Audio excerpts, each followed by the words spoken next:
پناہ مانگتا ہوں میں اللہ کی شیطان مردود سے۔ شروع اللہ کا نام لے کر جو بڑا مہربان نہایت رحم والا ہے۔ الف لام میم را۔ اے نبی، یہ کتاب الہی کی آیتیں ہیں اور جو کچھ تمہارے پروردگار کی طرف سے تم پر نازل ہوا ہے حق ہے، لیکن اکثر لوگ ایمان نہیں لاتے۔ اللہ وہی تو ہے جس نے ستونوں کے بغیر آسمان جیسا کہ تم دیکھتے ہو اتنے اونچے بنائے، پھر عرش پر جلوہ افروز ہوا اور سورج اور چاند کو کام میں لگا دیا۔ ہر ایک میعاد معین تک گردش کر رہا ہے۔ وہی دنیا کے کاموں کا انتظام کرتا ہے۔ اس طرح وہ اپنی آیتیں کھول کھول کر بیان کرتا ہے کہ تم اپنے پروردگار کے روبرو جانے کا یقین کرو۔ اور وہی ہے جس نے زمین کو پھیلایا اور اس میں پہاڑ اور دریا پیدا کیے اور ہر طرح کے میووں کی دو دو قسمیں بنائیں۔ وہی رات کو دن کا لباس پہناتا ہے۔ غور کرنے والوں کے لیے اس میں بہت سی نشانیاں ہیں۔ اور زمین میں کئی طرح کے قطعات ہیں ایک دوسرے سے ملے ہوئے، اور انگور کے باغ اور کھیتی اور کھجور کے درخت۔ بعض کی بہت سی شاخیں ہیں اور بعض کی اتنی نہیں ہوتی، باوجود کہ پانی سب کو ایک ہی ملتا ہے۔ اور ہم بعض میووں کو بعض پر لذت میں فضیلت دیتی ہیں، اور اس میں سمجھنے والوں کے لیے بہت سی نشانیاں ہیں۔ اگر تم عجیب بات سننی چاہو تو کافروں کا یہ کہنا عجیب ہے کہ جب ہم مر کر مٹی ہو جائیں گے تو کیا اثر نو پیدا ہوں گے؟ یہی لوگ ہیں جو اپنے پروردگار سے منکر ہوئے ہیں، اور یہی ہیں جن کی گردنوں میں طوق ہوں گے، اور یہی اہل دوزخ ہیں کہ ہمیشہ اس میں جلتے رہیں گے۔ اور یہ لوگ بھلائی سے پہلے تم سے برائی جلدی سے مانگتے ہیں، یعنی طالب عذاب ہیں، حالانکہ ان سے پہلے عذاب واقع ہو چکے ہیں۔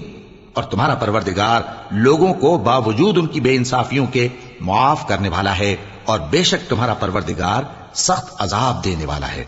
اور کافر لوگ کہتے ہیں کہ اس پیغمبر پر اس کے پروردگار کی طرف سے کوئی نشانی کیوں نازل نہیں ہوئی؟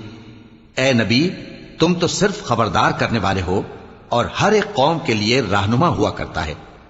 اللہ ہی اس بچے سے واقف ہے جو عورت کے پیٹ میں ہوتا ہے، اور وہی پیٹ کے سکڑنے اور بڑھنے سے بھی واقف ہے، اور ہر چیز کا اس کے ہاں ایک اندازہ مقرر ہے۔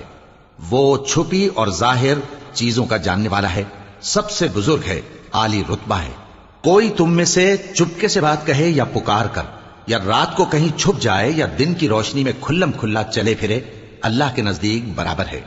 اس کے آگے اور پیچھے اللہ کے چوکیدار ہیں جو اللہ کے حکم سے اس کی نگرانی کرتے ہیں۔ اللہ اس نعمت کو جو کسی قوم کو حاصل ہے نہیں بدلتا جب تک کہ وہ اپنی حالت کو نہ بدلے، اور جب اللہ کسی قوم کے ساتھ برائی کا ارادہ کرتا ہے تو وہ پھر نہیں سکتی، اور اللہ کے سوا ان کا کوئی مددگار نہیں ہوتا۔ وہی تو ہے جو تم کو ڈرانے اور امید دلانے کے لیے بجلی دکھاتا اور بھاری بھاری بادل پیدا کرتا ہے، اور رعد اور فرشتے سب اس کے خوف سے اس کی تسبیح و تحمید کرتے رہتے ہیں۔ اور وہی بجلیاں بھیجتا ہے، پھر جس پر چاہتا ہے گرا بھی دیتا ہے، جبکہ وہ اللہ کے بارے میں جھگڑتے ہیں، اور وہ بڑی قوت والا ہے۔ کام کا پکارنا تو اسی کا ہے، اور جن کو یہ لوگ اس کے سوا پکارتے ہیں وہ ان کی پکار کو کسی طرح قبول نہیں کرتے، مگر اس شخص کی طرح جو اپنے دونوں ہاتھ پانی کی طرف پھیلا دے تاکہ دور ہی سے اس کے منہ تک آ پہنچے، حالانکہ وہ اس تک کبھی بھی نہیں آ سکتا۔ اور اسی طرح کافروں کی پکار بیکار ہے۔ اور جتنی مخلوقات آسمانوں اور زمین میں ہے، خوشی سے یا ناخوشی سے اللہ کے آگے سجدہ کرتی ہے، اور ان کے سائے بھی صبح و شام سجدے کرتے ہیں۔ ان سے پوچھو کہ آسمانوں اور زمین کا پروردگار کون ہے؟ تم ہی کہہ دو کہ اللہ۔ ان سے کہو کہ کیا تم نے اللہ کو چھوڑ کر ایسے لوگوں کو کارساز بنایا ہے جو خود اپنے نفع و نقصان کا بھی اختیار نہیں رکھتے؟ کہو کیا اندھا اور آنکھوں والا برابر ہیں، یا اندھیرا اور اجالا برابر ہو سکتا ہے؟ بھلا ان لوگوں نے جن کو اللہ کا شریک مقرر کیا ہے، کیا انہوں نے اللہ کسی مخلوقات پیدا کی ہے جس کے سبب ان کے لیے مخلوقات مشتبہ ہو گئی ہے؟ کہہ دو کہ اللہ ہی ہر چیز کا پیدا کرنے والا ہے، اور وہ یکتا ہے، بڑا زبردست ہے۔ اسی نے آسمان سے مے برسایا، پھر اس سے اپنے اپنے اندازے کے مطابق نالے بہ نکلے، پھر پانی پر پھولا ہوا جھاگ آ گیا۔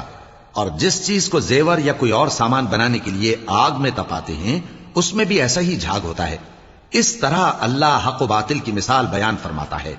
سو جھاگ تو سوکھ کر زائل ہو جاتا ہے، اور پانی جو لوگوں کو فائدہ پہنچاتا ہے وہ زمین میں ٹھہرا رہتا ہے۔ اس طرح اللہ صحیح اور غلط کی مثالیں بیان فرماتا ہے تاکہ تم سمجھو۔ جن لوگوں نے اللہ کے حکم کو قبول کیا ان کی حالت بہت بہتر ہوگی، اور جنہوں نے اس کو قبول نہ کیا اگر روئے زمین کے سب خزانے ان کے اختیار میں ہوں تو وہ سب کے سب اور ان کے ساتھ اتنے ہی اور نجات کے بدلے میں صرف کر ڈالیں، مگر نجات کہاں؟ ایسے لوگوں کا حساب بھی برا ہوگا اور ان کا ٹھکانہ بھی دوزخ ہے، اور وہ بری جگہ ہے۔ بھلا جو شخص یہ جانتا ہے کہ جو کچھ تمہارے پروردگار کی طرف سے تم پر نازل ہوا ہے حق ہے، وہ اس شخص کی طرح ہے جو اندھا ہے، اور سمجھتے تو وہی ہیں جو عقل مند ہیں، جو اللہ کے عہد کو پورا کرتے ہیں اور قول و قرار کو نہیں توڑتے، اور جن رشتوں کے جوڑے رکھنے کا اللہ نے حکم دیا ان کو جوڑے رکھتے اور اپنے پروردگار سے ڈرتے رہتے اور برے حساب سے خوف رکھتے ہیں، اور جو اپنے پروردگار کی خوشنودی حاصل کرنے کے لیے مصائب پر صبر کرتے ہیں اور نماز پڑھتے ہیں، اور جو مال ہم نے ان کو دیا ہے اس میں سے پوشیدہ اور ظاہر خرچ کرتے ہیں اور نیکی سے برائی کو دور کرتے ہیں، یہی لوگ ہیں جن کے لیے عاقبت کا گھر ہے، یعنی ہمیشہ رہنے کے باغات جن میں وہ داخل ہوں گے، اور ان کے باپ دادوں اور بیویوں اور اولاد میں سے جو نیکوکار ہوں گے وہ بھی بہشت میں جائیں گے، اور فرشتے بہشت کے ہر ایک دروازے سے ان کے پاس آئیں گے اور کہیں گے تم پر سلام ہو، یہ تمہاری ثابت قدمی کا بدلہ ہے، اور عاقبت کا گھر خوب گھر ہے۔ اور جو لوگ اللہ سے پختہ عہد کر کے اس کو توڑ ڈالتے اور جن رشتوں کے جوڑے رکھنے کا اللہ نے حکم دیا ہے ان کو قطع کر دیتے اور ملک میں فساد کرتے ہیں، ایسوں پر لعنت ہے اور ان کے لیے برا انجام ہے۔ اللہ جس کا چاہتا ہے رزق فراخ کر دیتا ہے اور جس کا چاہتا ہے تنگ کر دیتا ہے، اور کافر لوگ دنیا کی زندگی پر خوش ہو رہے ہیں، اور دنیا کی زندگی آخرت کے مقابلے میں بہت تھوڑا سامان ہے۔ اور کافر کہتے ہیں کہ اس پیغمبر پر اس کے پروردگار کی طرف سے کوئی نشانی کیوں نازل نہیں ہوئی؟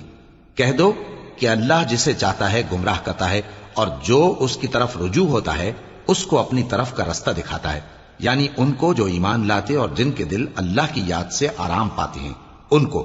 اور سن رکھو کہ اللہ کی یاد سے ہی دل آرام پاتے ہیں۔ جو لوگ ایمان لائے اور عمل نیک کیے ان کے لیے خوشحالی اور عمدہ ٹھکانہ ہے۔ جس طرح ہم پہلے پیغمبر بھیجتے رہے ہیں اسی طرح اے نبی ہم نے تم کو اس امت میں جس سے پہلے بہت سی امتیں گزر چکی ہیں بھیجا ہے، تاکہ تم ان کو وہ کتاب جو ہم نے تمہاری طرف بھیجی ہے پڑھ کر سنا دو۔ اور یہ لوگ رحمان کو نہیں مانتے۔ کہہ دو وہی تو میرا پروردگار ہے، اس کے سوا کوئی معبود نہیں، میں اسی پر بھروسہ رکھتا ہوں اور اسی کی طرف رجوع کرتا ہوں۔ اور اگر کوئی قرآن ایسا ہوتا کہ اس کی تاثیر سے پہاڑ چل پڑتے یا زمین پھٹ جاتی یا مردوں سے کلام کر سکتے تو کیا یہ لوگ ایمان لے آتے؟ بات یہ ہے کہ سب باتیں اللہ کے اختیار میں ہیں، تو کیا مومنوں کو اس سے اطمینان نہیں ہوا کہ اگر اللہ چاہتا تو سب لوگوں کو ہدایت کے رستے پر چلا دیتا؟ اور کافروں پر ہمیشہ ان کے اعمال کے بدلے آفت آتی رہے گی یا ان کے مکانات کے قریب نازل ہوتی رہے گی یہاں تک کہ اللہ کا وعدہ آ پہنچے۔ بے شک اللہ وعدہ خلاف نہیں کرتا۔ اور تم سے پہلے بھی رسولوں کے ساتھ تمسخر ہوتے رہے ہیں، تو میں نے کافروں کو مہلت دی، پھر میں نے ان کو پکڑ لیا، سو دیکھ لو کہ میرا عذاب کیسا رہا۔ تو کیا وہ جو ہر شخص کے اعمال کا نگراں و نگہبان ہے وہ بتوں کی طرح بے علم و بے خبر ہو سکتا ہے؟ اور ان لوگوں نے اللہ کے شریک مقرر کر رکھے ہیں، ان سے کہو کہ ذرا ان کے نام تو لو۔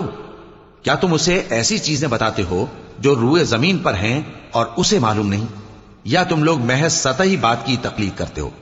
اصل یہ ہے کہ کافروں کو ان کے فریب خوبصورت معلوم ہوتے ہیں اور وہ ہدایت کے رستے سے روک لیے گئے ہیں، اور جسے اللہ گمراہ رہنے دے اسے کوئی ہدایت کرنے والا نہیں۔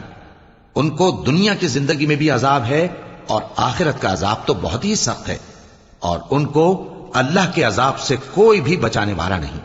جس جنت کا پرہیزگاروں سے وعدہ کیا گیا ہے اس کی شان یہ ہے کہ اس کے نیچے نہریں بہ رہی ہیں، اس کے پھل ہمیشہ باقی رہنے والے ہیں اور اس کے سائے بھی۔